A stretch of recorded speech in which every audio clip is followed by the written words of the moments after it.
Now, I'm still under fair use here, right?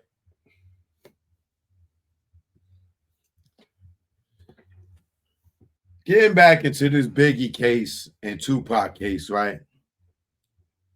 Like, I need y'all to understand, man, that this murder rap story with Poochie and all that other stuff, I need y'all to always remember that those words came from Reggie. Reggie told them Southside killed Biggie in retaliation for Tupac not getting their money. And that whole thing is built around that. Greg Kading is running around here talking about like he solved Tupac murder. I need y'all to remember he was on the Biggie case. Okay? Greg Kading was on the Biggie case. All Greg Kading information come from Reggie. Okay? And I'm going to show you how slick Greg Kading is sitting here playing on people's intelligence. If you don't know this case and you sit down and watch some of these interviews, you would think that this motherfucker worked in Vegas. He's LAPD, former LAPD. He's full of shit. He did not work on the goddamn Tupac murder. Stop listening to this nigga, man. That's not his jurisdiction, Vegas. And I'm going to give you a better example of what I'm talking about. And like I said, I'm still under here on fair use to criticize and comment on this dude. Look at this.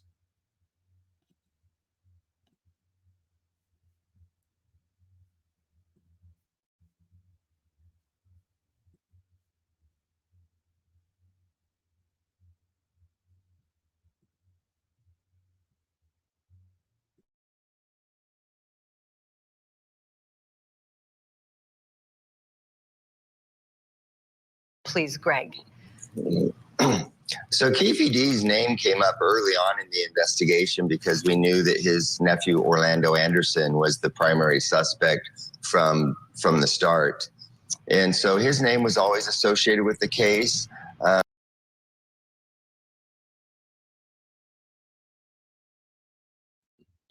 Now he said, now Keffe D name came up early in the case because his nephew was a suspect. In what? In the Biggie case? Nigga, you was not working on Tupac's case, Greg Kading. So why are you saying act like you was investigating Tupac's case? He's full of it. Watch. But we knew that he wasn't going to come in and just divulge incriminating information or divulge information about his nephew without us compelling a statement. So we put a bunch of effort into getting him into a situation where it would be in his best interest to cooperate. And that happened in 2009, where he sat down with us and admitted to his role in the murder of Tupac Shakur. And you had built a big drug case against him, didn't you, Greg? Yeah, we were doing undercover narcotic buys. We were buying kilos of cocaine, gallons of PCP. What our intent was to get enough of a narcotics case against him to where he was facing a life sentence. And it would be that, that situation that he would have to deal with. And it would be that situation that compelled him to cooperate. Greg, we know that.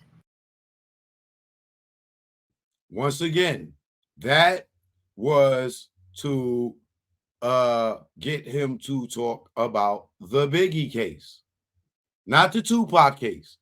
This dude is cat.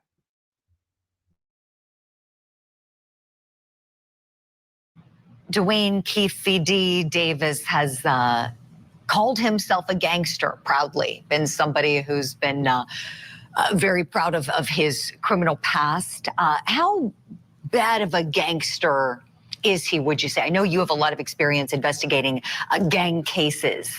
Where does he kind of fall on the scale of really bad criminals to the ones who are not so bad but want to kind of look tough? Yeah, Keffe D was an older guy within his inner circle of gang members, so he had a little bit of influence just by way of that. But also he was the predominant drug dealer, and so he had money, and with money comes influence. And he didn't have necessarily a violent history, but he did have a pretty solid narcotic history. And within the hierarchy of gangs, oftentimes the people with the money are the ones that kind of call the shots. And so that would have been more him. He's more of a legend in his own mind than the streets give him credit for. Right. His book title, Compton Street Legend, and all his bragging in the book is what got him in trouble. So these admissions that he made under this immunity agreement were protected at the time, at the outset of the investigation. So law enforcement really couldn't go anywhere with it. But you all knew. You knew of his involvement. You knew of his nephew's involvement. But then now the game changed, didn't it, with him making those admissions in the book publicly that are not covered by immunity at all. That's correct. And there's a technicality here that probably should be cleared up. We've never offered him any type of immunity. What he had was an understanding that if he sat down with us, anything he told us that was incriminating, we wouldn't use that information against him within the auspices of that law enforcement relationship.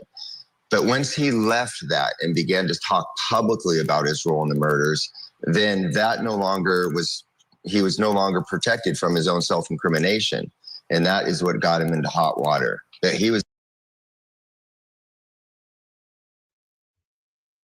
Nigga, you put out the goddamn audio of him before he wrote a book, said anything, did an interview, anything.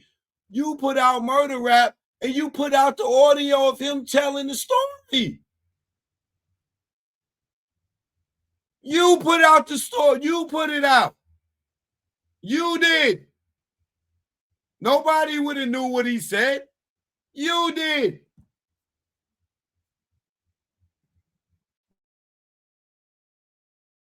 Was never offered immunity. I appreciate you clearing that up, Greg, because I've heard that disseminated. And it was my understanding maybe there was a non-prosecution agreement, which we know, sometimes prosecutors will obtain those. They'll be signed off on. It'll be a formal agreement. So this was informal just to try to crack this case. But then he was out of bounds in his recent book writing. I've got a clip from Lieutenant Jason Johansson with the Las Vegas Police Department when they publicly spoke about the announcement of Keffe D's arrest. He talks about how they knew this information back in 1996. Let's watch. Members of Death Row Records spotted Orlando Anderson near an elevator bank inside the MGM. At that time, they began to kick and punch him. That's when, within the first few months of the investigation, our detectives knew most of the information I just briefed you on. However, we never had the necessary evidence to bring this case forward and present it for criminal charges. It wasn't until 2018 that this case was reinvigorated as additional information came to light related to this homicide. Specifically, Dwayne Davis's own admissions to his involvement in this homicide investigation that he provided to numerous different media outlets. Greg, I want to talk to you about the incident that started it all, really, that fight, and also what precipitated the fight too, the stealing of the chain robbery. And so my understanding, the story goes like this. Keffe D and his nephew Orlando Anderson are members of the Southside Crips. They live in Compton. They were in Vegas for the fight weekend, just like Tupac and the Death Row crew were. And at the hotel that night, a man named Trevon Lane, who ran in Tupac's group, told Tupac and Suge, hey, Orlando Anderson, that's the guy over there who took my Death Row chain earlier at the mall. And Tupac and Suge made it their fight, as we see here in this video. I'm curious what you think of Trevon Lane, Greg, if he knew what he was doing when he sort of instigated this? Because he's supposed to be Tupac's boy. But it's my understanding, I've seen an interview with Mob James where he says that Trayvon Lane knew what bad guys Orlando Anderson and his crew were, but Tupac had no idea who Orlando Anderson was. Do you think there's any responsibility with Trayvon Lane in all this? No, not so much as in, any responsibility for Tupac's actions. What he Is this motherfucker stupid or something? No, he ain't got nothing to do with Tupac ashes. If he said, first of all, the chain story, y'all, is a lie. I'm telling y'all that's a lie. The fucking chain story is a lie. Them niggas was beefing because they used to live in the same hood, and that nigga the nigga changed colors, and they had a fight. The fucking chain just broke off in the scuffle. That shit wasn't about no fucking chain, nigga trying bounty on the chain. All that shit was an alibi for niggas to send Pac over there to go fucking jump on this nigga so they can have an alibi to smoke him and Suge ass. This motherfucker don't know what he's talking about. All right? Remember, he worked on the Biggie case. Dre just joined the gang. All right? Membership gang, Dre in the building. He did because Trayvon Lane, understands the whole gang world. He's from that world. He sees an enemy amongst them. There was a long history of conflict between these crews. And once again, Greg Kading, you don't know what you're talking about. That would be a lie. What do you mean there's a long history between these crews? Between Southside and the Mall Pyru? That's a lie. Keffe D just saw Suge the night before. Suge walked over to him at the MGM, gave him a pound. They was cool. Keffe D said him and Suge was cool. Suge used to watch Orlando Anderson play Pop Warner football. They never had a beef. So where's this long history of beef? Show us, Greg Kading. Show us where they had a long history of beef.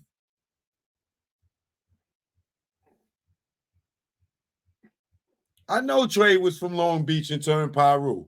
You are 100% right, whoever you are. But this is getting ready to end. Y'all got to come to my YouTube. All right? Peace. Instagram.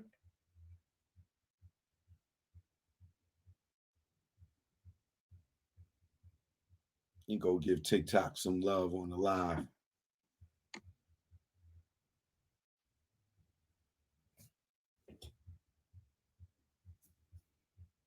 Now, once again, you talking about it's been a long. Nigga, you don't know what you talking about, Greg Kading. You don't know what you talking about. And hey, prove to us there's been a long rival between Southside and Death Row or Compton Crips. Pyrus before the Tupac incident. Tell us of 5 incidents between those two that you could say are long going history of beef between these two. Give us 5 incidents, Greg Kading, between Southside Crips and the Mall Pyru before the Tupac shit.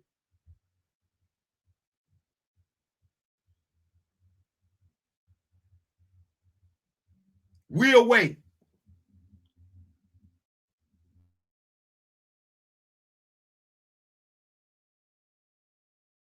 And so all Trayvon did was what anybody would do is say, hey, just, be aware. There's a guy across the lobby there who's one of our adversaries.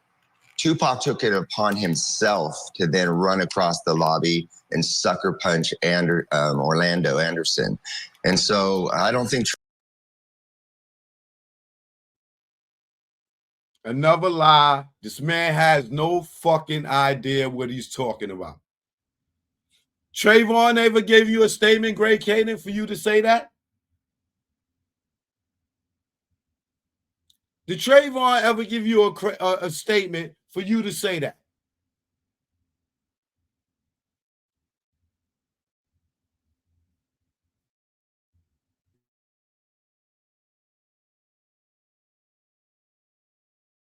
Trayvon intended that to happen at all. He was just simply telling Tupac, hey, I know you don't get all of this, but one of those guys right there, kind of keep your eye on, because our enemies are among us.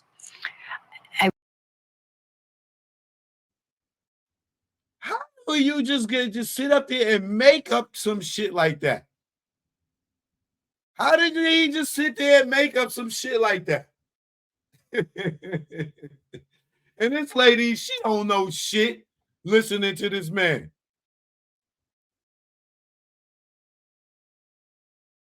I really appreciate your insight on this, Greg, because there's a lot of speculation, a lot of blaming and finger pointing, as you know, from a lot of people, who were in these circles. When it comes to what Tupac knew at the time, we know that he had an affiliation with the mob Piru Bloods, but just an affiliation, not a gang member. But I wonder if that affiliation could have even been a bit problematic. I wonder how much of the gang culture Tupac really experienced and understood. I wonder if he knew what a bad guy this was that he was attacking, if he ever would have gone after him. Your thoughts on that? Yeah, it was definitely a fatal mistake. I think in Tupac's naivete, he thought that he could get away with this, that it would just be a street fight, so to speak.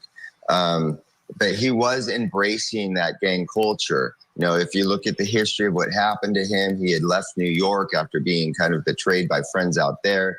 He was embraced out here with Suge Knight and Death Row Records and the Mob Piru entourage that affiliated with them. So he left New York. He didn't fucking live in New York, bro.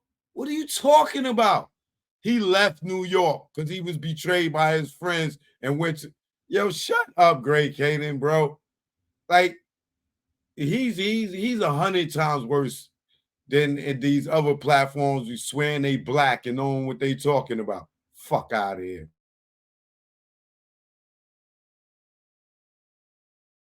He was finding himself this sense of brotherhood, or this kind of atmosphere of loyalty and friendship. And I think that is what spurred him to go and say, hey, I'm down with you guys. I know you've got my back. Let me show you that I've got yours. Tupac said to be a loyal guy. Everybody who knew him said he was really loyal to the people that he cared about. Greg, you arguably know more about Tupac's case than anybody out there. You were handed all of Russell Poole's files.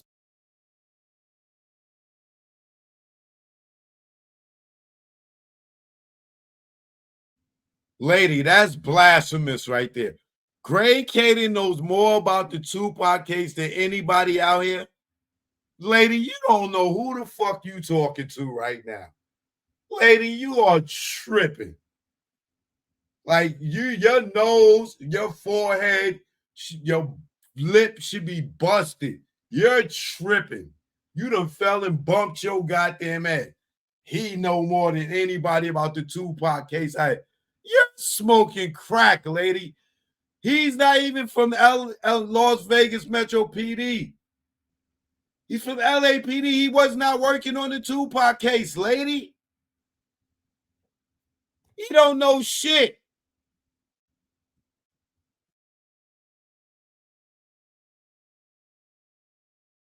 I read that there were, binders upon binders, like close to 100 binders that he gave you to dig in, and you've been all over this case for years. You've written about it in your book, Murder Rap.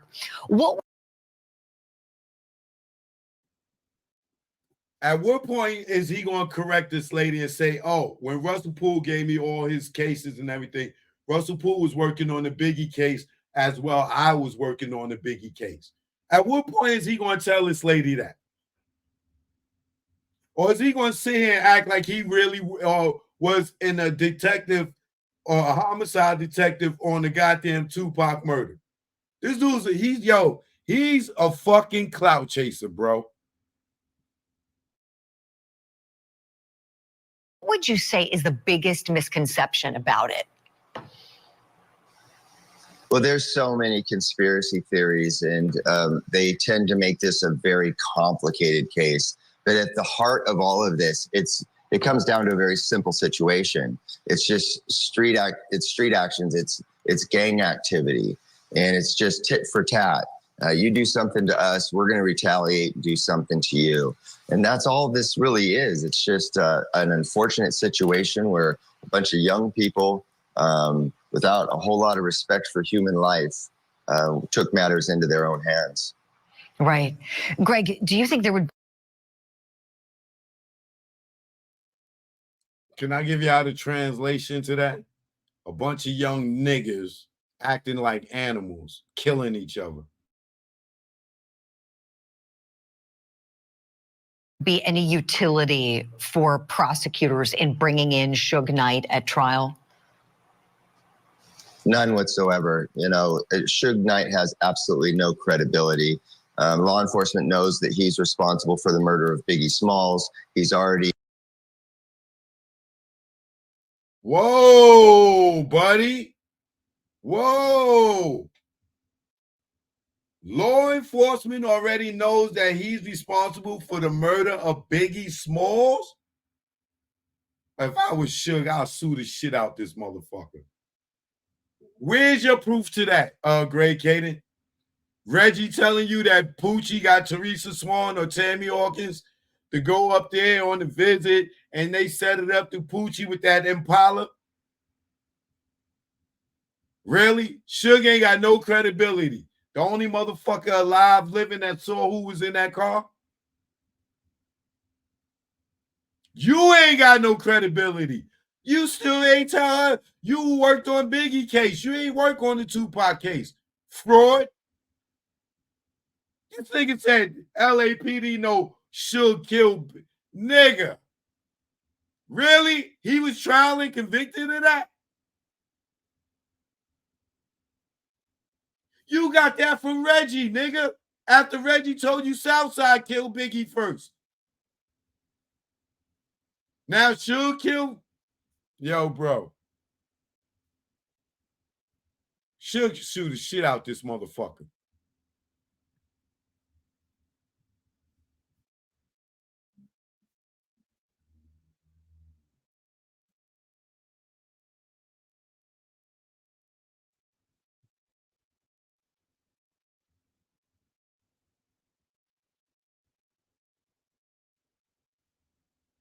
Life took matters into their own hands.